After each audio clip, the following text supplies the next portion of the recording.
ವಯಾಲಿಕಾವಲ್ನಲ್ಲಿ ಮಹಾಲಕ್ಷ್ಮಿ ಹತ್ಯೆ ಪ್ರಕರಣಕ್ಕೆ ಸಂಬಂಧಪಟ್ಟಂತೆ ಹಂತಕ ತಾನು ಈ ಪ್ರಕರಣದಿಂದ ತಪ್ಪಿಸಿಕೊಳ್ಳೋದಕ್ಕೆ ಮಾಸ್ಟರ್ ಪ್ಲಾನ್ ಅನ್ನು ಮಾಡಿರ್ತಾನೆ. ಹೌದು, ವಯಾಲಿಕಾವಲ್ನಲ್ಲಿ ಆದಂತಹ ಮಹಾಲಕ್ಷ್ಮಿ ಹತ್ಯೆ ಪ್ರಕರಣ ಇದು. ತಪ್ಪಿಸ್ಕೊಳ್ಳೋದಕ್ಕೆ ಆರೋಪಿ ಬೇಕಾದಷ್ಟು ಪ್ಲಾನ್ ಅನ್ನು ಮಾಡಿರ್ತಾನೆ. ಮಹಾಲಕ್ಷ್ಮಿ ಹತ್ಯೆಯ ಬಳಿಕ ಮುಕ್ತಿರಂಜನ್ ಬೇರೆ ಬೇರೆ ರೀತಿಯ ಪ್ಲ್ಯಾನ್ಗಳನ್ನು ಮಾಡಿದ್ದ. ಅದರಲ್ಲಿ ಒಂದು ಏನು ಅಂದರೆ ದೇಶವನ್ನೇ ಬಿಟ್ಟು ಹೋಗ್ಬಿಡೋಣ ಅಂತ ಹೇಳಿ ಕೂಡ ಪ್ಲ್ಯಾನ್ ಮಾಡಿದ್ದ.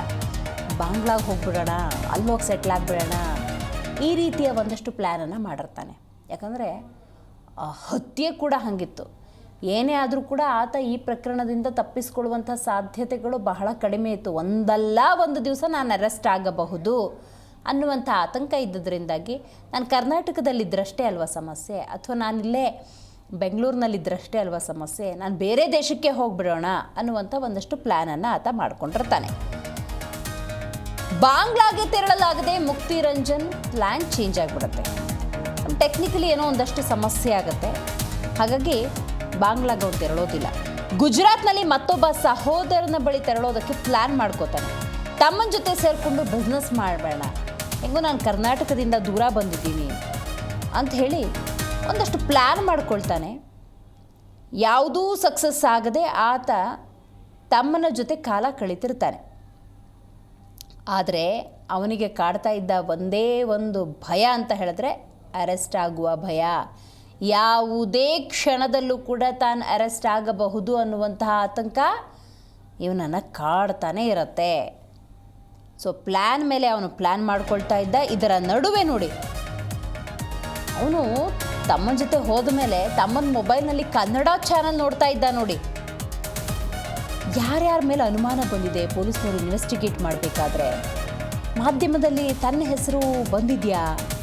ಎಸ್, ಬಂತು ಅಂದ ಸಂದರ್ಭದಲ್ಲಿ ಮುಕ್ತಿರಂಜನ್ ಟೆನ್ಷನ್ ಹೆಚ್ಚಾಗ್ಬಿಟ್ಟಿದೆ. ಹಾಂ, ಪೊಲೀಸರು ನನ್ನನ್ನು ಬಂಧಿಸಿಬಿಡ್ತಾರೆ ಅಂತ ಆರೋಪಿ ಯಾವಾಗಲೂ ತನ್ನ ಸಹೋದರನ ಜೊತೆ ಹೇಳ್ತಾನೆ ಇರ್ತಾರೆ. ಆದರೆ ಆ ಸಂದರ್ಭದಲ್ಲಿ ಸಹೋದರ ಏನೂ ಆಗೋದಿಲ್ಲ ಅಂಥೇಳಿ ಧೈರ್ಯ ತುಂಬುವಂಥ ಕೆಲಸವನ್ನು ಮಾಡ್ತಾನೆ ಇರ್ತಾನೆ. ಸೊ ಆಗಾಗ ಕನ್ನಡ ಚಾನಲ್ ನೋಡಿ ಪೊಲೀಸ್ನವರು ಯಾರ ಮೇಲಾದರೂ ಅನುಮಾನ ಪಟ್ಟಿದ್ದಾರಾ, ನನ್ನ ಮೇಲೇನಾದರೂ ಅನುಮಾನ ಬಂದಿದೆಯಾ ಅನ್ನೋ ಕ್ಲಾರಿಟಿಯನ್ನು ಪಡ್ಕೊಳ್ಳೋ ಪ್ರಯತ್ನ. ಬಂಧನದ ಭಯದಿಂದ ನಿಮಿಷಕ್ಕೊಂದು ಸಿಗರೇಟ್ ಸೇವನೆ, ಮಾತೆತ್ತಿದ್ರೆ ನನ್ನ ಬಂಧನ ಆಗುತ್ತೆ ಅಂಥೇಳಿ ಭಯದಲ್ಲೇ ಮಾತಾಡ್ತಾ ಇದ್ದ ಈ ಮುಕ್ತಿರಂಜನ್. ಗಂಜಾಂ ಜಿಲ್ಲೆಯಲ್ಲಿ ಸಹೋದರನ ಜೊತೆ ಆತ ತಲೆ ಮರೆಸ್ಕೊಂಡಿದ್ದ. ಮುಕ್ತಿ ಸಹೋದರನ ಮೊಬೈಲ್ ಕಂಪ್ಲೀಟ್ ಟ್ರ್ಯಾಕ್ ಮಾಡಿದ್ರು ಖಾಕಿ. ಬಾಲಸೋರ್ಗೆ ರೈಲಿನಲ್ಲಿ ಪ್ರಯಾಣಿಸಿದ್ದ ಮುಕ್ತಿ ಮತ್ತವನ ಸಹೋದರ. ಪೊಲೀಸ್ನವ್ರಿಗೊಂದು ಸಣ್ಣ ಹಿಂಟು ಸಿಕ್ಕರೆ ಸಾಕು, ಅದರ ಹಿಂದೆ ಬಿದ್ದು ಬಿಡ್ತಾರೆ. ಅದು ಯಾರು ಎಲ್ಲೇ ಇದ್ರೂ ಕೂಡ ಹಿಡ್ಕೊಂಬರ್ತಾರೆ. ಹಾಗಾಗಿ ಭಯದಲ್ಲೇ ಇದ್ದ, ಕಡೆಗೆ ಆತ್ಮಹತ್ಯೆ ಕೂಡ ಮಾಡ್ಕೊಂಡಿದ್ದಾನೆ.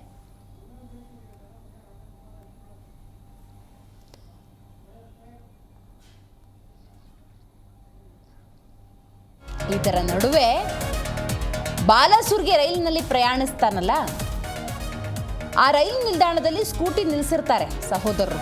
ನಿಮ್ಮ ಮನೆಗೆ ಹೋಗು, 2 ದಿವಸ ಬಿಟ್ಟು ನಾನು ಮನೆಗೆ ಬರ್ತೀನಿ ಅಂತ ಹೇಳಿರ್ತಾನೆ.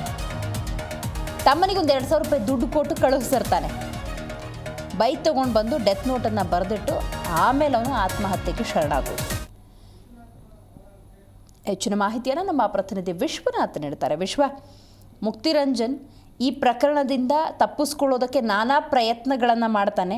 ಸೊ ಸದ್ಯದ ಅಪ್ಡೇಟ್ಸ್ ಏನೆಲ್ಲ ಲಭ್ಯವಾಗಿದೆ, ಏನೆಲ್ಲ ಆತ ಪ್ಲ್ಯಾನ್ ಮಾಡ್ಕೊಂಡಿದ್ದ, ಎಲ್ಲಿಗೆ ಹೋಗೋಕ್ಕೆ ಪ್ಲ್ಯಾನ್ ಮಾಡ್ದ, ಫೈನಲಿ ಆ ಡೆತ್ ನೋಟೇ ಏನಾದರೂ ಕಾರಣ ಆಯಿತಾ, ಈ ಪ್ರಕರಣದಲ್ಲಿ ಅವನದ್ದೇ ಪಾತ್ರ ಇದೆ ಅನ್ನೋದು ಗೊತ್ತಾಗೋದಕ್ಕೆ ವಿಶ್ವ? ದಿವ್ಯಾ, ಮೊದಲಾಗಿ ಈ ಮಹಾಲಕ್ಷ್ಮಿ ಎಂಬ ಕೇಸ್ ಜೊತೆ ಅನೇಕ ತಿಂಗಳಿಂದಲೂ ಕೂಡ ನಿಕಟವಾದ ಸಂಪರ್ಕವನ್ನ ಈ ಮುಕ್ತಿರಂಜನ್ ರಾಯ್ ಹೊಂದಿರ್ತಾನೆ. ಪ್ರಮುಖವಾಗಿ ಈತನ ಹೆಸರನ್ನ ಅಂತಂದ್ರೆ ಆರೋಪಿ ಈತನೇ ಇರ್ಬೋದು ಅನ್ನೋ ಒಂದು ಶಂಕಿತ ಆರೋಪಿ ಈತನೇ ಇರ್ಬೋದು ಮತ್ತು ಈತನೇ ಆಕೆಯನ್ನ ಕೊಲೆ ಮಾಡಿರ್ಬೋದು ಅನ್ನೋ ಒಂದು ನಿಟ್ಟಿನಲ್ಲಿ ಜೀ ಕನ್ನಡ ನ್ಯೂಸ್ ಕೂಡ ಈತನ ಹೆಸರನ್ನ ಬ್ರೇಕ್ ಮಾಡಿತ್ತು. ಅದಾದ ಮೇಲೆ ಪ್ರಮುಖವಾಗಿ ಈತನ ಮೇಲೆ ಸಾಕಷ್ಟು ಅನುಮಾನಗಳು ಕೂಡ ಇದ್ವು. ಪಿಕಪ್ ಡ್ರಾಪ್ ಮಾಡ್ತಾನೆ ಹಾಗೆ ಹೀಗೆ ಅಂತ ಪೊಲೀಸರು ಕೂಡ ತನಿಖೆಯ ಸಂದರ್ಭದಲ್ಲಿ ಈತನೇ ಕೊಲೆ ಮಾಡಿದ್ದಾನೆ ಅನ್ನೋದು ಕೂಡ ಪ್ರೂವ್ ಆಗಿತ್ತು. ಇದಾದ ಮೇಲೆ ನಿರಂತರವಾಗಿ ಈತ ಆತನ ತಮ್ಮನ ಜೊತೆ ಇರ್ತಾನೆ. ಒಂದು ಪ್ರಮುಖವಾಗಿ ಒಡಿಶಾದಲ್ಲಿ ಇರುವಂತಹ ಊರುಗಳೇನಿದೆ ಅಲ್ಲಿ ಈತ ಸುತ್ತಾಡ್ತಾ ಇರ್ತಾನೆ. ಮೊದಲೇದಾಗಿ ಈತ ಬಾಂಗ್ಲಾದೇಶಕ್ಕೆ ಪರಾರಿ ಆಗಬೇಕು, ಅಂದ್ರೆ ವೆಸ್ಟ್ ಬೆಂಗಾಲ್ ಮುಖಾಂತರವಾಗಿ ಬಾಂಗ್ಲಾದೇಶಕ್ಕೆ ಪರಾರಿ ಆಗಬೇಕು ಅನ್ನೋ ಒಂದು ನಿಟ್ಟಿನಲ್ಲೂ ಕೂಡ ಆ ಪ್ಲಾನ್ ಮಾಡ್ಕೊಂಡಿರ್ತಾನೆ. ಆ ಪ್ಲಾನ್ ಕೂಡ ನಡೆದಿರೋಲ್ಲ. ಅದಾದ್ಮೇಲೆ ಈತ ಗುಜರಾತ್ ನಲ್ಲಿ ಇರುವಂತಹ ಸಹೋದರನ ಬಳಿ ತೆರಳಿ ಬಿಸ್ನೆಸ್ ಮಾಡ್ಬಿಡ್ಬೇಕು ಅನ್ನೋ ಒಂದು ಹಿನ್ನೆಲೆಯಲ್ಲೂ ಕೂಡ ಪ್ಲಾನ್ ಮಾಡ್ಕೊಂಡಿರ್ತಾನೆ. ಇನ್ನು ಈ ಒಂದು ದೇಹ ಒಂದು 2 ತಿಂಗಳವರೆಗೂ ಕೂಡ ಏನಾದ್ರೂ ಬಯಲಿಗೆ ಬರದೆ ಹೋಗಿದ್ರೆ ನಿಜವಾಗ್ಲೂ ಈ ಆರೋಪಿ ಬಾಂಗ್ಲಾದೇಶಕ್ಕೆ ಎಸ್ಕೇಪ್ ಆಗ್ತಿದ್ದ ಅನ್ನೋ ಒಂದು ಮಾಹಿತಿ ಕೂಡ ಈಗ ಲಭ್ಯವಾಗ್ತಾ ಇರುವಂತದ್ದು. ಇನ್ನು ಗಂಜಾಂನಿಂದ ಬಾಲಸೂರ್ಗೆ ಈತ ರೈಲ್ನಲ್ಲಿ ಪ್ರಯಾಣ ಬೆಳೆಸ್ತಾನೆ. ಆ ಸಂದರ್ಭದಲ್ಲಿ ಅಲ್ಲೇ ಒಂದು ಸ್ಕೂಟಿಯನ್ನು ಕೂಡ ನಿಲ್ಲಿಸ್ತಾನೆ. ತನ್ನ ತಮ್ಮನಿಗೆ 2,000 ರೂಪಾಯಿ ಹಣವನ್ನು ಕೊಟ್ಟು ನೀನ್ ಇಲ್ಲಿಂದ ಹೊರಡು, ನಾನು 2 ದಿನ ಬಿಟ್ಟು ಬರ್ತೀನಿ ಅಂತ ಹೇಳ್ಬಿಟ್ಟು ಡೆತ್ ನೋಟ್ ನಲ್ಲಿ ಬಗೆಯಾಗಿ ಈಕೆಯ ಬಗ್ಗೆ ಏನೋ ಮಹಾಲಕ್ಷ್ಮಿ ಆತನಿಗೆ ಕೊಟ್ಟಿದ್ದಂತ ಟಾರ್ಚರ್ ಆಗಿರ್ಬೋದು ಎಲ್ಲವನ್ನ ಉಲ್ಲೇಖಿಸಿ ಕೊನೆಗೆ ಆತ್ಮಹತ್ಯೆಗೆ ಶರಣಾಗಿರುವಂತದ್ದು. ಥ್ಯಾಂಕ್ ಯು ವಿಶ್ವ ಮಾಹಿತಿಗಾಗಿ. ಜಿ ಕನ್ನಡ ನ್ಯೂಸ್ ಈಗ ನಿಮ್ಮ ಮನೆಯಲ್ಲೇ ನೋಡಿ. ಎಲ್ಲ ಕೇಬಲ್ಗಳಲ್ಲಿ ಈಗ ಲಭ್ಯ.